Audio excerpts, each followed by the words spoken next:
She said, "You're a liar! Making two kids run around doing all the work because you're too scared to do it yourself! Making me tell her it's over because you're too scared! You said you loved her and you lied! You gave up on her and she gave up on you, just like everybody else. I trusted you. Bonfires and crosses and wolf's eye. Bullshit! Every single thing you told me was a lie! You never cared about her and you never cared about us. Not enough to matter. You used us. You made me a thief!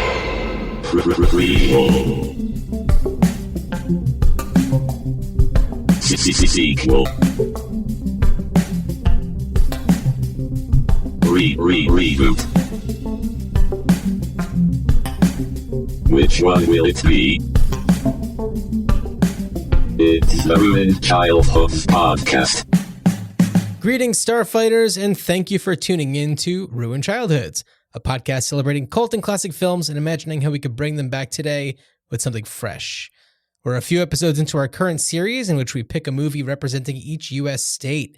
Since we're going alphabetically, we're following up on our Arizona episode, 1993's Tombstone, with a film made nearly 20 years later, filmed and set in the landlocked area of the United States known as the natural state. But don't confuse its state insect, the western honeybee, with the state's governor, the similarly named Sarah Sanders Huckabee.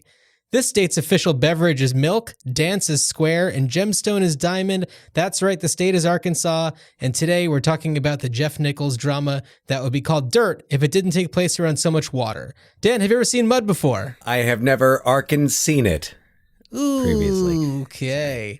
So this was your first time watching it. Yeah, was this yours? We mentioned this at the end of the last episode. I may have seen it.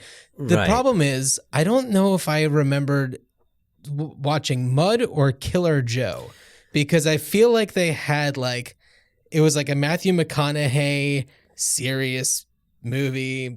A mysterious, we don't know who this guy is. Yeah. I've never seen Killer Joe, but I'm familiar with the play. Oh, okay. It's based There on a you go. play. So, Yeah. yes. Well, before we get too deep into Matthew McConaughey and Mud, I have one more thing I wanted to mention about Tombstone. Yeah. And it is a quick one. So on our last episode, we talked about the Kurt Russell, Val Kilmer ensemble film Tombstone.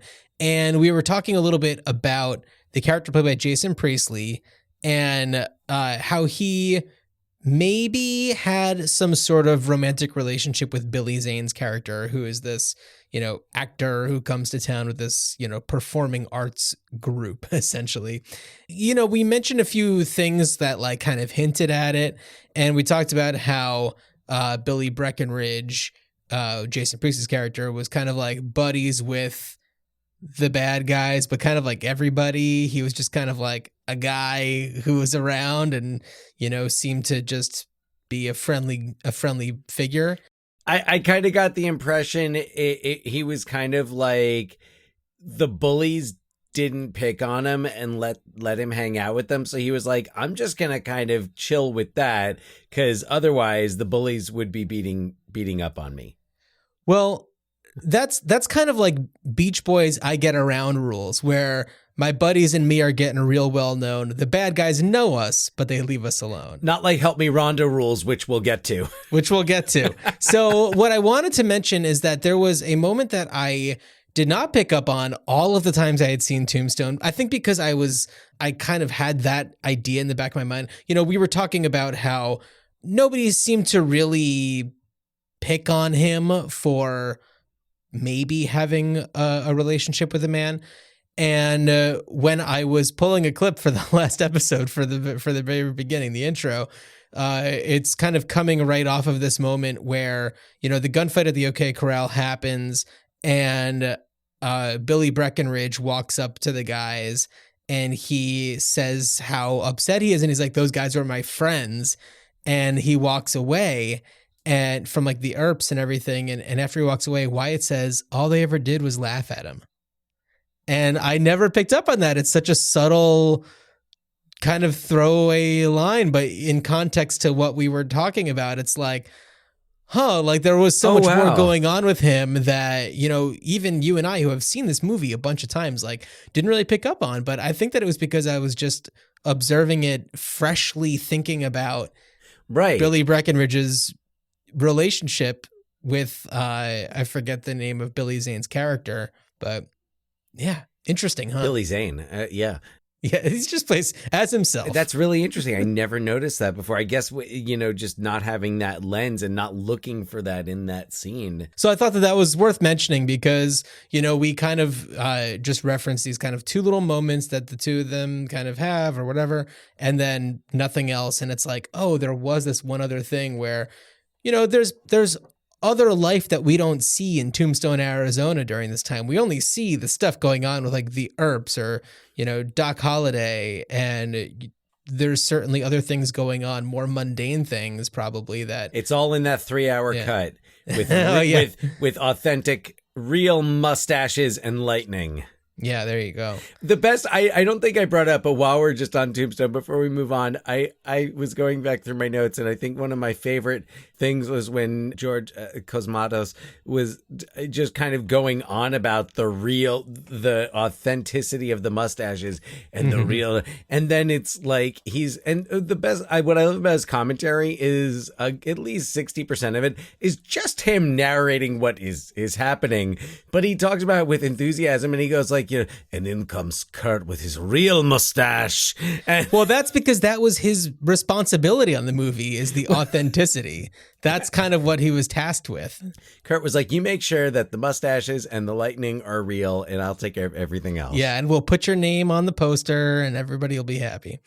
Well, Dan, I think it's really appropriate that we just kind of talked a little bit about the natural beauty of Tombstone, Arizona, and the natural lightning that took place, because the movie Mud has such gorgeous cinematography and really captures Southern Arkansas from a really fascinating lens. I think that what Jeff Nichols, who wrote and directed this movie, really brings to it is a real admiration and passion for this part of the world. He's from Little Rock. Yep. Mm-hmm. And his prior, I think, 2 movies were also set in Arkansas. And he, just really wanted to showcase these other slices of life and tell these stories of these people who exist in these other types parts of the world that you and I are not from. And are have you ever been to accustomed. Arkansas? So actually, I was going to ask you if you'd ever been to that area, but I've never been to Southern Arkansas. I've been to Northern Arkansas, like the Ozarks. I went for a weekend to Eureka Springs, Arkansas, which is a really lovely little, mountainy town. Yeah. How about you? I've never been to Arkansas, but I've been to Texarkana, the region of Arkansas, Texas, and Louisiana, kind of where they all meet. I've just been on the Louisiana and Texas sides of it. But a lot of the imagery, you bring up the cinematography and the way that it's shot and the authenticity of it. like I said, I've never lived there, but something that I appreciated and, researching Jeff Nichols and seeing that, yes, he is from Arkansas, and I feel like he is telling stories, or at least with Mud, is telling a story that shows you, like you said, the slice of life, shows you just kind of who are these people? And what I like, and I don't think he necessarily was like making it for, quote unquote coastal elites. No. But I think that what I appreciated about this is I didn't see the movie, and actually right now I'm drawing a blank on the title, but there was that movie Mud. with Glenn Close and I think Amy Adams, and it was that, like, who wrote it? That, like, what's his face? J.D. Vance? Is that his name? Who wrote it? I forget the name of it. Ron Howard Hillbilly Elegy. Hillbilly Elegy. Yeah. And I said, what about Hillbilly Elegy? I can't, like, I don't know why, but I think that every time I see Hillbilly And I Elegy. said, oh, that's the name of the film. And as I recall, I think you saw it. and I Nobody didn't. liked it. Nobody liked it. Anyway. No, that's not true because, No. well, people appreciated Glenn Close's performance. Okay, anyway, I don't want to stray, but I got the impression that kind of the subtext of that movie was like, hey, coastal elites, we like things just fine our way, and we don't want to be told how to change. I don't know, maybe I'm just basing that on J.D. Vance. Well, what I got from this story and it being set where it's set is that hold on one second. Are you talking about Hillbilly Elegy? No. What I'm talking about for Mud. Right. Yeah. So what I get from Mud is that it's less of, that type of thing, which I totally get what you're saying with Hillbilly Elegy, but it's more like what Fargo is, where it's like, you never know what's happening down the road or down the river. Strange things could be like there could be a fugitive hiding on a tiny island. And and also it's like you never know who your neighbors really are. Right. And we learned that about Sam Shepard's character. Well, and what I get from this, so I kind of watched it with the lens of like, what does this tell me or show me about Arkansas, or at least about that area of Arkansas? I wrote down, I said, people don't want complicated. They have their values and their way of life, and that it's live and let live. And it's very much like, and this is where we're probably going to need a synopsis soon. I got one for you. The attitude towards life living on the river. Sure. So I did watch it with director commentary, which I thought was really a really fantastic commentary track. I don't frequently love commentary tracks where it's just one person talking, but in this case, Jeff Nichols was really fantastic. And what I got from it is that he had a lot of admiration for everybody that made this movie come together. The actors, the cinematographers, the first ADs, like he mentions people and the kind of things that they did that were really exceptional. And I really appreciated that about it. And also it wasn't a like, oh yeah, look at that shot. That's so cool. It was really fascinating. And one of the things that he talked about, well, first of all, of course, he's really inspired by Mark Twain. It's a very Mark Twain-y kind of a story. Absolutely. But also he was very much inspired by a book that he saw. I think that it was about like houseboats in Arkansas, or houseboats along the Mississippi or something like that. And it was like a photo coffee table book. And he just kind of had this idea in mind. I'm going to talk a little bit more about this after I do a little synopsis, but also, man, oh man, does this guy have something in common with us? He loves Michael Shannon. Well, yeah, he must. I mean, they've worked together on every single one of his movies. Yeah. All right. You ready for a synopsis? Oh yeah. After Ellis, a 14-year-old boy living on a houseboat on a southern Arkansas river, learns about his parents' plans to divorce, he seeks for signs of true love in uncommon places. Aside from getting something going on with an older girl in town, or looking to his best pal Neckbone's uncle's romantic exploits, he and Neckbone meet Mud, a man wanted for committing a crime of passion, murdering a man who is abusive to the love of his life, Juniper. Seeing an opportunity to help two lost souls in love, Ellis does what he can to help Mud on his mission to rebuild a salvaged boat and reconnect with Juniper before he is found by a group of bounty hunters who are led by the father and brother of the man he killed. So, big shout out to this really incredible cast. Matthew McConaughey as Mud, who was always Jeff Nichols. He kind of wrote it with Matthew McConaughey in mind. And as we'll talk about probably more in a little bit, this was not when Matthew McConaughey was white hot. This was, right after he had, had his first bout of success with rom-coms and Sahara and stuff, and it kind of dipped down a little. Yeah, so, right. This was, I love think, that. Post failure to launch. Yes. And then as Juniper, we have Reese Witherspoon, who we've talked about recently on our Sweet Home Alabama episode. A real Reese is just following us. Yeah. What's the deal, Reese? She did not join us in Alaska, but I'd be surprised if she was able to, considering we were in 1925. And in 1993, she was she starting to do stuff as a kid yet? I want to say Man in the Moon was 93, which I think was her film. Might have been her film debut. It was like her first big. Yeah, so she was just getting started around then. Yeah. Speaking of people who are kind of just getting started, we got Ty Sheridan as Ellis, who is the real core of this film, the real main character. Ty Sheridan, who was in Ready Player One, good actor. Yeah, good actor, and especially as a kid. Movie than Ready Player One. I know. Yeah, good actor. He's got a great right hook. Well, I watched Mud, and then I did watch Ready Player One because I was like, oh yeah, I kind of want to watch that just because it's Ty Sheridan. I kind of want to see him like that.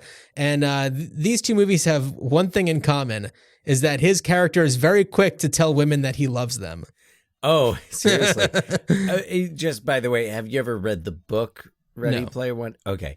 Yeah, it is. I don't love like references, where it's just Easter eggs, and it's all about that kind of stuff. The book is definitely all about that, but it's much more fun as a book than a movie. And there were a lot of decisions with the movie that I feel like were bad decisions that I was like, the obvious decision would have been the better decision and was not taken. But anyway, got it. With Mud, I feel like all the right choices were made.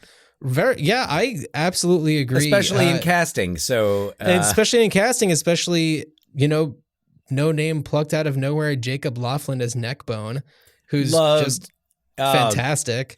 Great character. Playing this guy, Tom Blankenship, who is kind of like Mud's kind of father figure. Surrogate father. Yeah. From the past is Sam Shepard, who is absolutely iconic. And I didn't recognize him at first because I'm not used to seeing him with such short, high and tight hair. Yeah, I know, right? He looked great. He was so good. Just great. And I don't know if I've watched much with him in it since he's passed away. So it was nice to see him. We have Roy McKinnon as Senior, Ellis's dad. Really nice performance. Very good performance. Yeah. Sarah Paulson as Ellis's mom. Sarah Paulson's always amazing. Michael Shannon as Galen, who's Neckbone's uncle, but has raised Neckbone because Neckbone's parents took off after he was born. Love this performance. He's like a not a clam digger, but he's he's like an oyster. Is it clams, oysters? But anyway, he's he kind of like dives in the river with like a partner and this crazy like homemade. He's like a DIY helmet. Scuba. Yeah, it's kind of amazing, and it looks like the old, like the original, like I think of the movie like Men of Honor, which is like when the first scuba training with like a giant helmet. And what I found out from the commentary, and then you look at it and you're just like, oh yeah, that contraption that he's wearing to dive is made from a hot water heater. And it's like, oh yeah, of course it is. And it's I thought you were telling me Michael Shannon made it himself, which I have no Michael Shannon. Believing. So also big ups to Michael Shannon, who was filming Man of Steel at this time and got permission to like take a few weeks off to like film this or arrange the schedule so he could come and do this. So what a different character from General Zod to Galen, the dude who is always wearing a wetsuit or he probably listens enjoyed to Help acting. Me Rhonda when he's sleeping with women. He probably enjoyed acting on actual sets with actual people. Yeah, I'm sure. Well, also, it's Jeff Nichols, who he's done a few movies with already and knows and trusts. And it's like, yeah, of course I'll come do this. I feel like Michael Shannon, he's someone who can kind of find the fun in doing the green screen movies, but he's kind of more of an actor's actor. Michael Shannon. So first of all, he recently became kind of memed a little bit because he did, Criterion does these like social media videos where they have celebrities come in and look through the DVDs, and they can take some with them. And at the end, he's got like a bag of like his DVDs or Blu-rays or whatever, and he's just like, well, I'm just such a happy boy. And he's just so like endearing and soft spoken, and it's really funny, and it gets used a lot for, you know, people trying to just express like mild pleasure.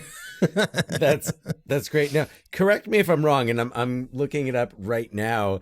But did Michael Shannon not just like kind of do his like directorial feature debut? Oh, did he really?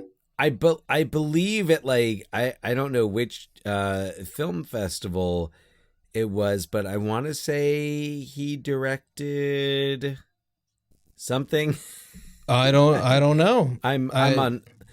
Hold tight. I'm on. While Wikipedia. You're doing that, I'll just mention some of the other movies that Jeff Nichols did that Michael Shannon's in, you know, including the upcoming The Bike Riders, which is another one that's also written by Jeff Nichols. And then he's in that with Austin Butler and Tom Hardy, it's going to be so good. Jodie Comer's in it. That's getting a lot of it looks press. Really good. It looks really good. And, you know, as somebody who did not love Elvis, I thought that Austin Butler was so not right. He looks really good in The Bike Riders. And so if doing Elvis gave him the ability to do Bike Riders, then cool. So Jeff Nichols and Michael Shannon also did the biographical film Loving, which was from 2016 with our boy Jesse Plemons. Midnight Special, which we've talked about before on this podcast. Joel Edgerton, Kirsten Dunst, Adam Driver. Sam Shepard's also in that one. And that was, both of those were 2016. And then before Mud, the year before, they did Take Shelter together. And then in 2007, they did a film called Shotgun Stories. Okay. So, yeah. And to bring it back around, Michael Shannon's directorial debut, Eric LaRue. Oh. Yeah, it was at the Tribeca Festival in June. So that's what I was thinking of. And I don't know. So that's with Alexander Skarsgård, Judy Greer. Paul Sparks is in that, who is also in Mud. Paul Sparks, who I first knew from his appearance on House of Cards. He was the, I guess, journalist who started a relationship with Robin Wright's character. Oh, okay. Yeah. I don't think I watched that far, but yes. Oh, yes. really? And then as his father is Joe Don Baker, who's so good. Great seeing Joe Don Baker in this movie. Always good to see Joe Don Baker. And he's perfect for this kind of a role. You know, he's the father of the person that Mud murdered, and his very stern face says a lot without actually using words. I get the impression he's some type of like boss, some type, like, you know, similar to a Fargo the TV show. Like, he's got some type of crime. Oh yeah. Yeah. Well, they're bounty hunters. Yeah. That's kind of their family business. Oh, okay. Is that what it is? I believe so. I mean, I just thought that he hired the bounty hunters to track down. No. It's his son that got killed. Right. I know. Yeah. I know. But that's why I thought that he and his son hired the bounty hunters. No, I think that they are the bounty hunters, because why would you kill someone whose family is in the bounty hunting business? That's just... Well, it's a crime of passion, Dan. It's not a crime. Did you not listen to the synopsis? It was premeditated, though. But it was a premeditated crime of passion. No, I think that those two things can happen when it comes to Mud. It was a love related crime, but yeah. Anyway, we won't get into I don't remember semantics. if it said that he necessarily like hatched a plan to kill the guy. I mean, I don't think she was there when it. So, like, I don't think it would have been a crime of passion if he like found out and then was just like, oh, killed him right then and there. But if he like found out and he was like, oh, that's what happened. Oh, that dude. Oh, okay.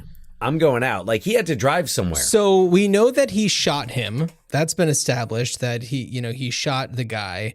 I don't remember if it went into much detail about, the specifics of the death, because this is all from Mudd's telling of it.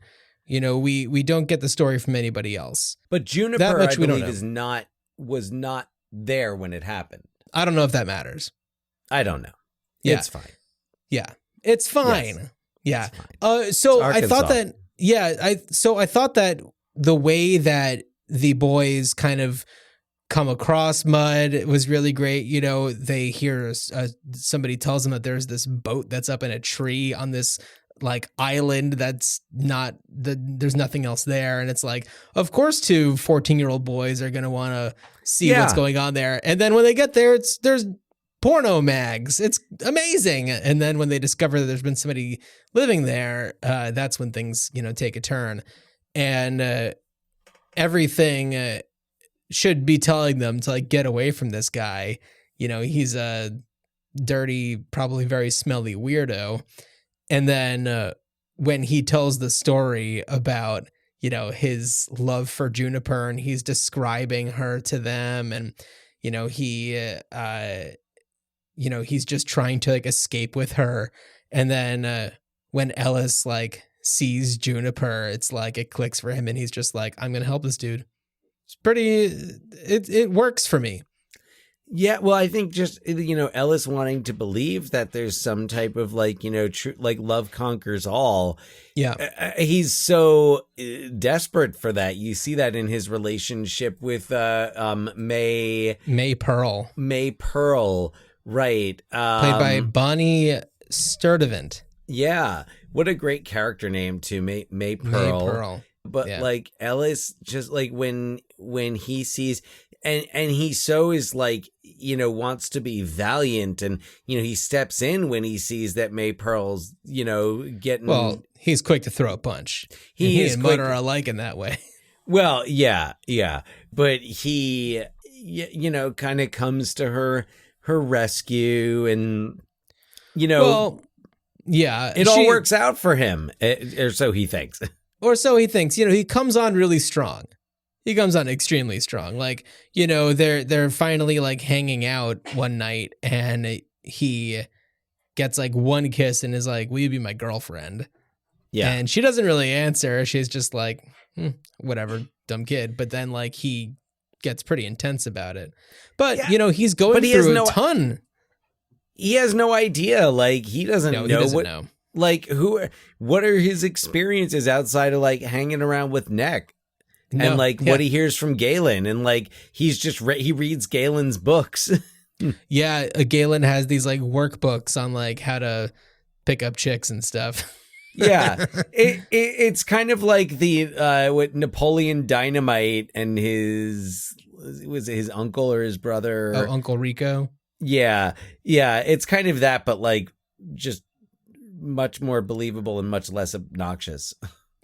Well, what I really love, one scene that I really love is when Galen kind of sits down with Ellis and is just like, hey, you don't have to listen to me, but, let me tell you a little bit about the song Help Me Rhonda. And what it's about is, when you get your heart broken, you find somebody else to help you, mend your heart. It's a really kind of nice moment. It's like his friend's uncle, but the uncle's still like, he doesn't look at these kids like they're little kids. He kind of respects them as people. What I really appreciate about his character, because he also has like, a really nice moment with Neck too, where he's just like, hey, like, is everything all right? Anything you want. And what I loved about the character is he's not someone like, he is accepting the role that he has been given as this, caregiver. And he kind of understands that he is not the ideal caregiver, but the fact that he owns that and is just like, I might not be like the textbook, like, the guy who you want showing up to, your parent teacher conference per se, but he's like, I'm here and I care. So I think the fact that he doesn't try to be anything he isn't actually makes him this really, kind of cool father. There's so much father-son stuff in this movie. Yeah, but there's a really amazing moment that Galen has with Neckbone. And what I love about it is just because it felt so real. And I feel like Michael Shannon's acting is what, takes kind of this story and kind of brings you into reality a little bit. They're having this talk, and then Neckbone's going to go, and, Galen's just like noodling around on his guitar, and he's just like, hey, Oz is going to come over in a bit to mess around. You want to hang? And he's just like, no, he's like, all right, well, I'll just catch you later. Like, it's just like a nothing line, but it felt so like natural, and it kind of builds the world a little bit, where it's just like, oh yeah, well, he's got these buddies, and sometimes they come over and they play guitar and stuff. It's genuine, but also what I really like about that is by that point of the movie, and I didn't really think about this at the time, but then when you mention it, at that point in the movie, we've established their relationship, and as a viewer, you're not like worried for Neckbone that like his degenerate uncle and his friends are just gonna like get wasted with this like kid. No, like you said, they're gonna good clean play guitar fun. and hang out, right? Good clean Arkansas fun. Yeah. They're not troublemaker. He's not a troublemaker kind of guy. Maybe he's not so great with the women that he brings back, but it doesn't seem like he's a disruptive figure. He's just kind of an asshole to women, I think. Yeah. So I did find two of the quotes from Galen that I love so much. So this is when he's talking to Ellis. He goes, so you get your heart broke, don't walk around with a shit look on your face. Get back in there and get your tip wet. You hear me? Yep. And then this is actually a Neckbone line, but when he goes, I know I'm just your uncle, not a parent, but you can tell me things if need to. And Neckbone goes, I can tell you this helmet smells like my duck butter, which is so gross. Yuck. Yeah. The way Michael Shannon delivers after when the girl runs out of the trailer, and he's like, well, no, I learned something about you now. Yeah. I'm like, I didn't know. I thought you were into that, and now I. Yeah, it's funny. Yeah. It's funny. Yeah, exactly. Right. So we haven't even talked about Mud, the character Mud. No, we have not. He is this dreamer, this drifter. This guy who.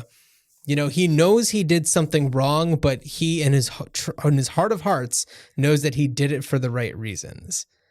Right. Yes. And and that's not something that he knows people will understand.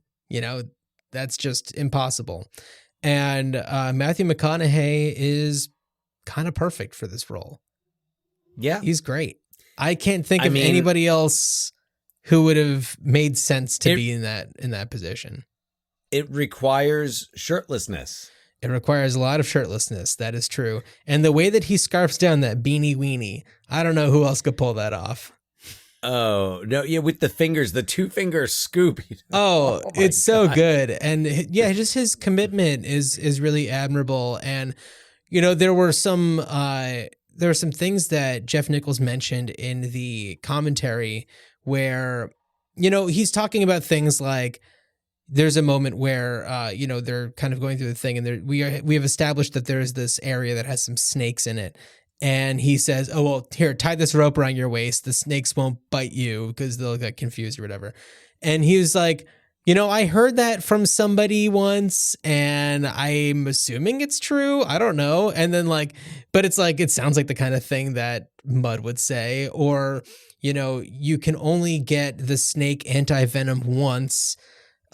Because once it's in your system, you can't, get it again. It won't work a second time. And he's like, yeah, I don't know if that's true. I heard that from somebody once, but it's kind of better to not know for the sake of the story and just think whether it's true or not, that's the kind of thing that Mud would say to somebody. And because they say it so convincingly, you believe them. And it doesn't matter if it's true. It serves the story, and if Mud believes it himself, then it makes sense that Mud would so passionately help out when Ellis does get bitten by a snake.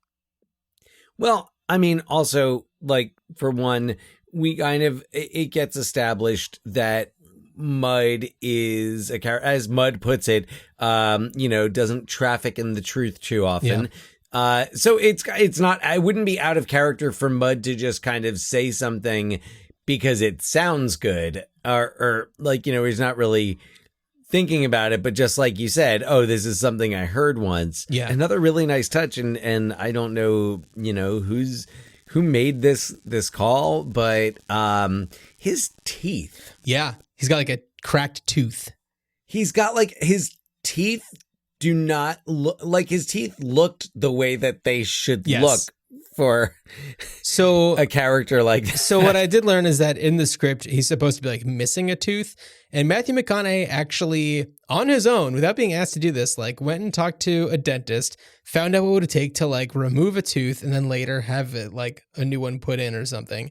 And they just didn't do it. But so they put like a prosthetic in that looks very convincing and it works for the character. Of course he'd have a chipped tooth. Yeah. Sorry. Just looking at it, it's those touches that, I mean, it's honest. It's something that I think I look at with a lot of movies and something that I notice with a lot of movies and I just kind of let go.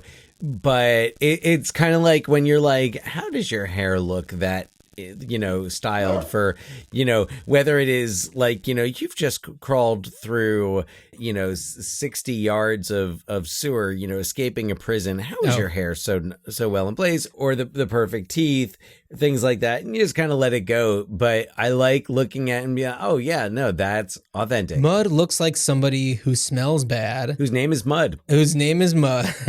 Yeah. My name is Mud. Yeah, I mean, did Jeff Nichols, did he get it from that phrase?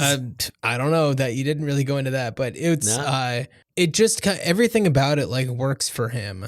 And Matthew McConaughey did a lot of great work in this that shows through in the next like string of movies that he ends up doing.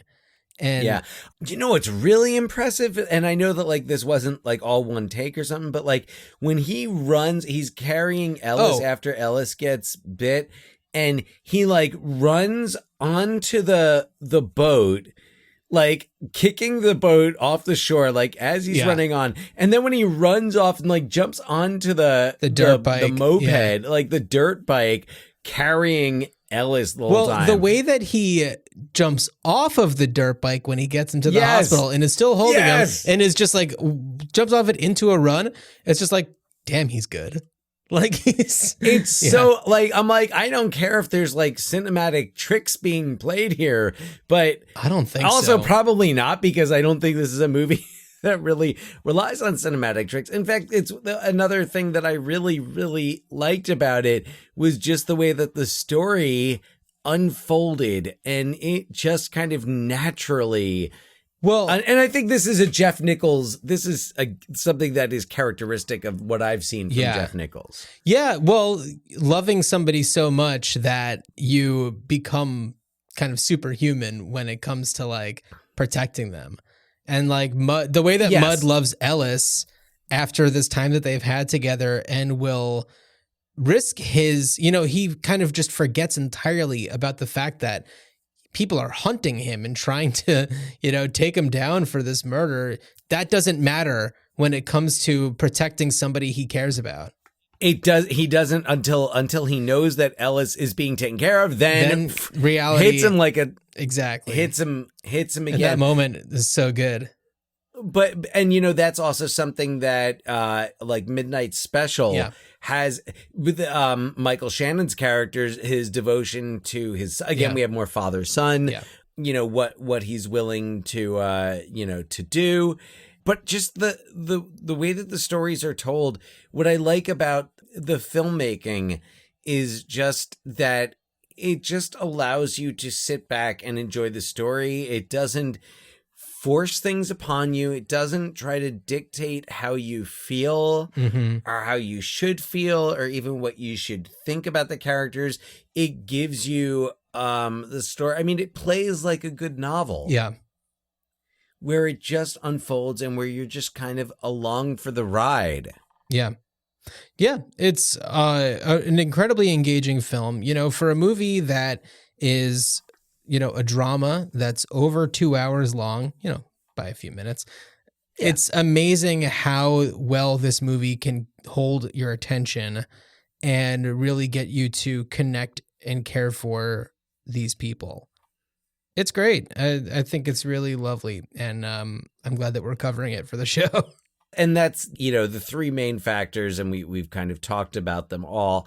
I guess the writing and direction of it, the acting and the cinematography, it goes a long way in this movie. Absolutely. And the other elements are all there. The fact I like, the presence of music is great score, effective but light. It's not too much. Yeah. No, it works, and it feels very authentic to the region. There is one song in it that was written by Jeff Nichols' brother, who's in a band. Right. And they're just it fits. It fits really well with the story and with the feeling, the whole vibe of the film. What it kind of like vibe wise kind of reminded me of was Crazy Heart. Oh yeah, I really liked Crazy Heart. I really liked Crazy Heart. Yeah. So we sure love Jeff Bridges, Maggie Gyllenhaal. Yeah.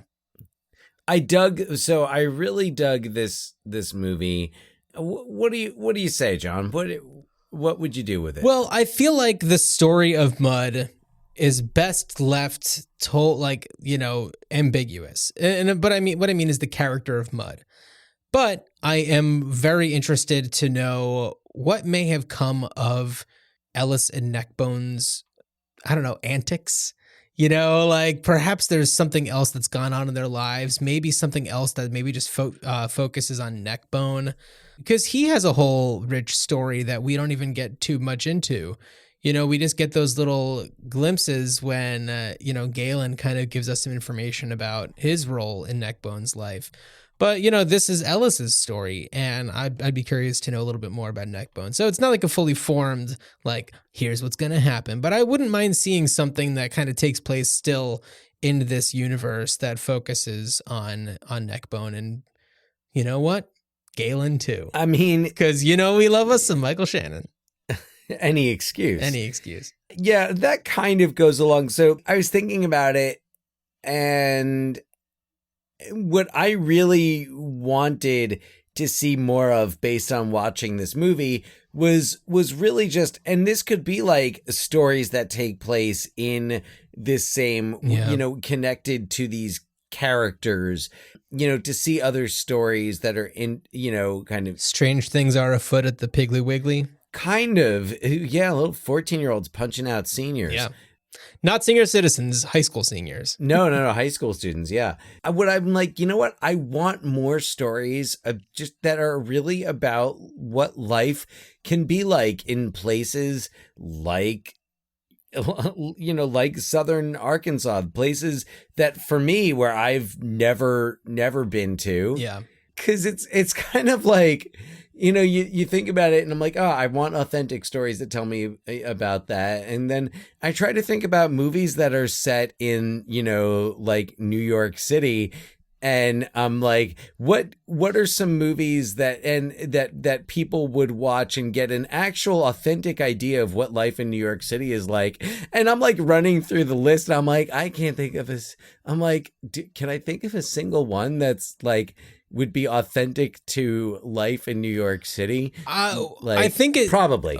And we could talk about this on a New York episode. Yeah. I will say that what I think that you're thinking is, for most people, what is depicted as New York City living is not feasible for most people, because it's people who have these big apartments and are... stacked on top of each other roommates. Whereas I feel like a movie like Frances Ha would be perhaps a good version of what it means to live in New York. It's like bopping from a apartment with roommates to another apartment with roommates, and really trying to figure out how to make it work.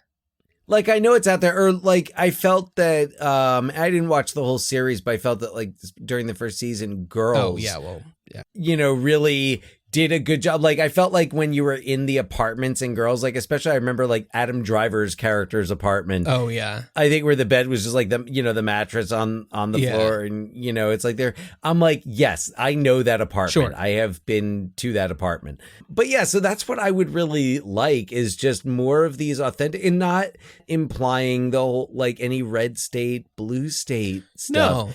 But just stories about the people, because even if you take the whole aspect of this, mysterious fugitive hiding in this boat up in the trees, you still have a story about authentic people, Ellis and his family, and Neckbone and Galen, and even what's her face, Sue Ellen, May Pearl, whatever. Yeah, May Pearl.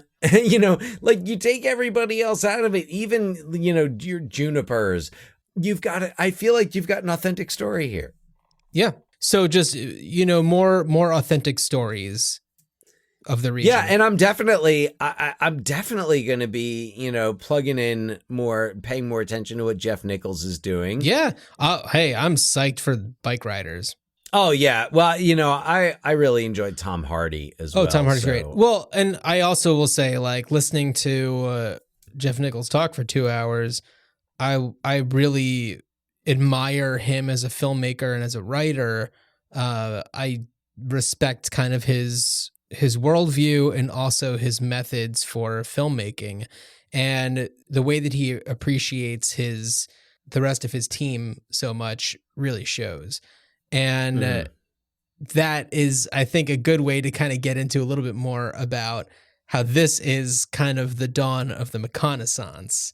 This is Dan, do you know who came up with the term McConaissance?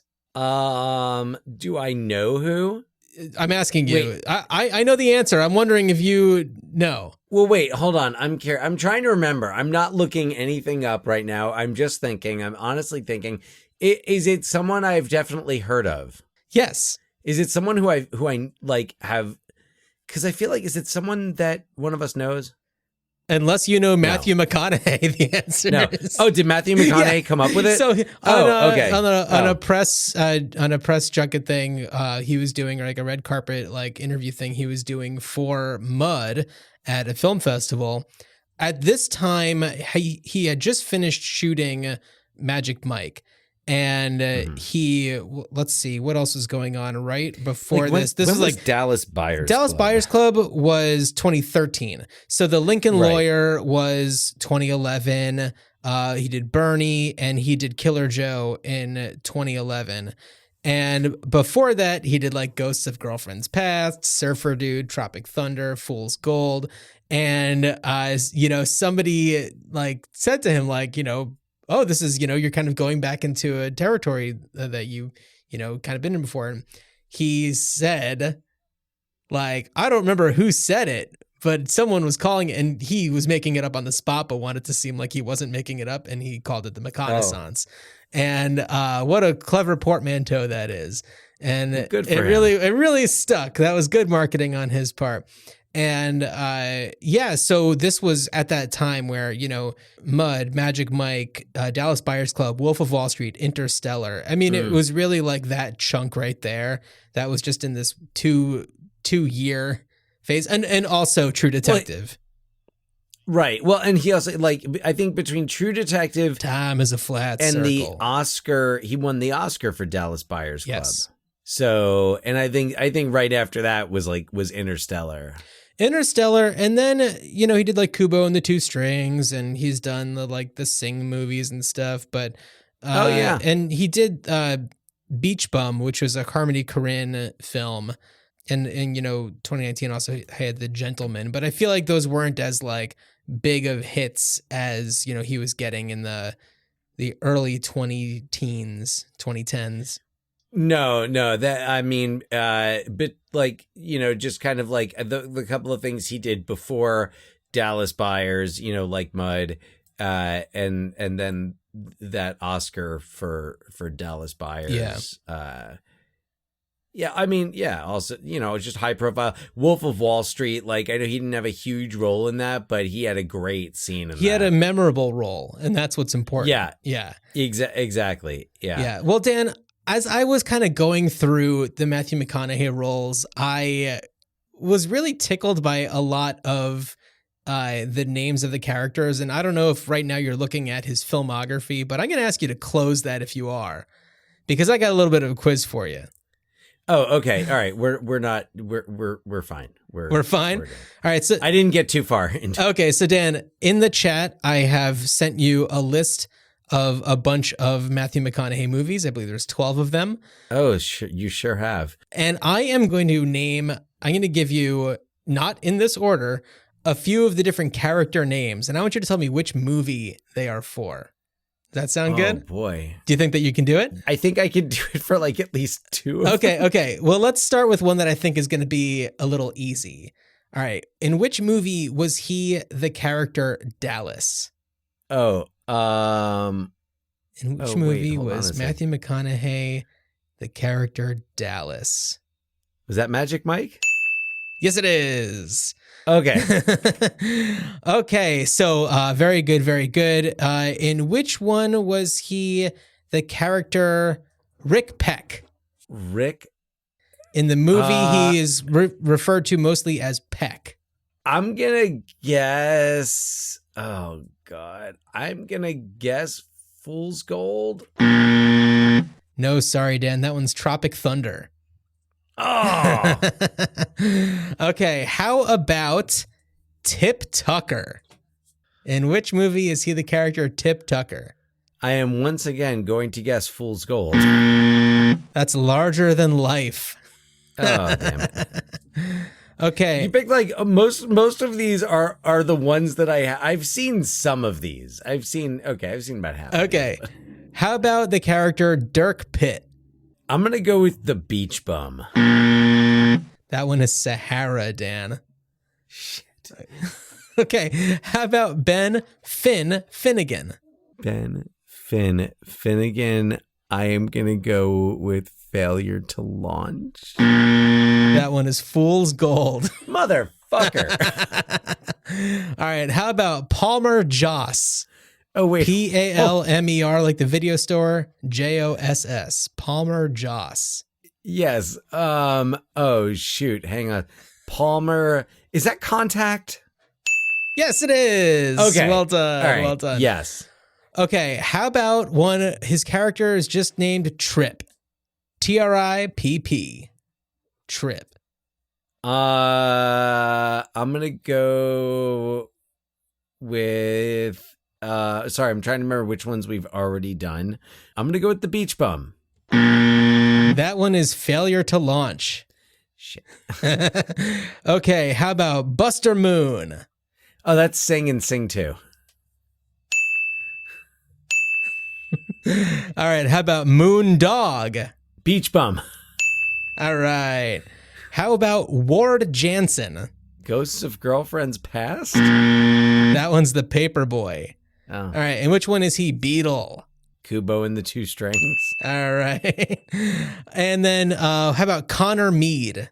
Ghosts of Girlfriends Past? That's all of them. So you got, yeah. I'd say that was like maybe you got 40%. There's the ones that in that list, I have seen Contact, Tropic Thunder, Magic Mike. I think that in a lot of ways, it's kind of not the point. No. The point is that half of them were interchangeable. The names are so ridiculous. Like they were actually, even the name from Contact was like interchangeable. Palmer Joss. Tell me that Palmer Joss couldn't have been the name for the guy in Larger Than Life, and Tip Tucker couldn't have been the one in Contact. It doesn't matter.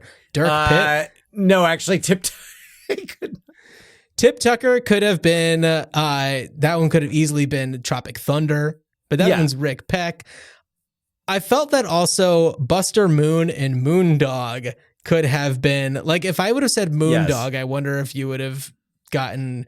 Well, I don't know how frequently you've seen, or most recently you've seen Sing or Sing 2, but it doesn't matter because when I've seen Sing enough to know. Okay. Buster, that was one that I saw on the list. And I was like, I am going to know that. Like, I can't think of it off the top of my head. But when I hear it, I'll know it. I am going to know it. Yeah, Moondog, Buster Moon, Beetle, Ward Jansen, Dallas, And actually, Connor Mead, Rick Peck, Finn, Trip, Dirk Pitt, Palmer Joss, Tip Tucker. So good. Sing is also co-stars Reese Witherspoon. That is true. That is true.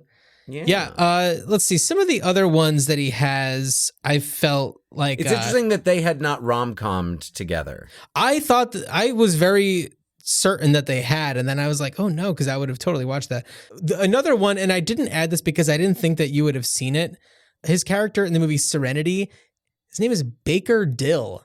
Serenity, like the Firefly movie? No. Or or is that the horror it's one? Stephen Knight with Anne Hathaway, Diane Lane, Jason Clarke, Jaimin Hunsu, Jeremy Strong. It's about a fishing boat captain. Anyway. Oh, wow. Okay. Yeah. All right. Baker Dill. Baker Dill. He plays Steve Addington in Surfer Dude. How to Lose a Guy in 10 Days? He was Benjamin Barry. I could have added that one too. Denton Van Zandt is his character in Reign of Fire. Oh, wow. Okay. Yeah. Denton Van Zandt I should have put in there. Yeah, geez, I wouldn't have known what to do with that. Wow. I knew that if I would have said Jake Brigance, you would know what that was from. Oh, of course. A T to K. Yes, the Grisham verse. Yes. So thank you for playing along, Dan. That was a lot of fun. Yes. It was so much fun. I feel dumb now. So don't feel dumb. Would you feel dumb enough to maybe have trouble getting into a college? It depends on where that college is located. I'm pretty sure that I could get in if it was in Orange County. That is our next episode, our friends, Orange County. California. Yeah. Going to California. Yeah, I haven't seen Orange County in a really long time, so I'm looking forward to revisiting that one. Yeah, looking forward. Directed by Jake Kasdan from 2002.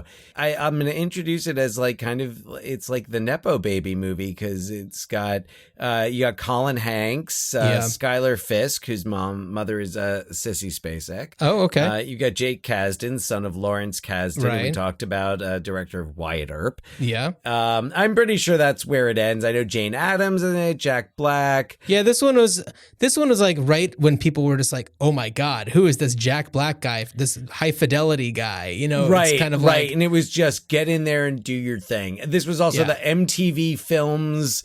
Around,